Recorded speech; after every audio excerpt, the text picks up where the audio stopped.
Chronique du patrimoine.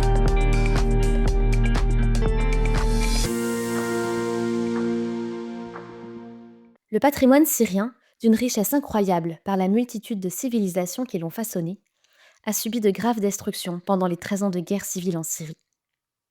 À titre d'exemple, les 6 sites classés au patrimoine mondial à l'UNESCO ont été gravement endommagés. Les vieilles villes d'Alep, de Damas et de Bosra, le site de Palmyre, le krach des Chevaliers et la forteresse de Saladin, et les anciens villages du nord de la Syrie. Pour le patrimoine chrétien, on peut citer les églises et monastères byzantins du site archéologique de Brad, l'église et le mausolée Julianus qui date du IVe siècle, et le tombeau de Saint Maroun, tous situés au nord de la Syrie et bombardés par la Turquie en 2018. Des églises et monastères ont subi des bombardements dans tout le pays, menant parfois à leur destruction, comme à Deir ez-Zor. De manière générale, en plus des destructions, beaucoup de violations ont été commises, notamment dans les zones non gouvernementales. Le pillage de sites archéologiques et de musées, et le trafic illicite est devenu une source de revenus pour les combattants et certains habitants.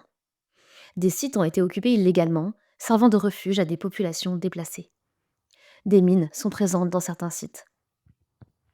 Aujourd'hui, le changement de régime en Syrie ouvre des perspectives pour entretenir, préserver et restaurer ce patrimoine.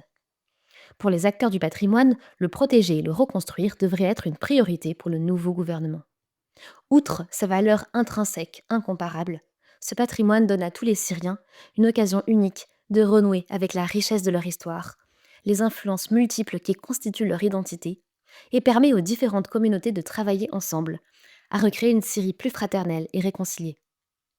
Cela permettrait également au nouveau gouvernement de développer l'économie, notamment le tourisme, en développant les compétences locales, les infrastructures et les ressources humaines.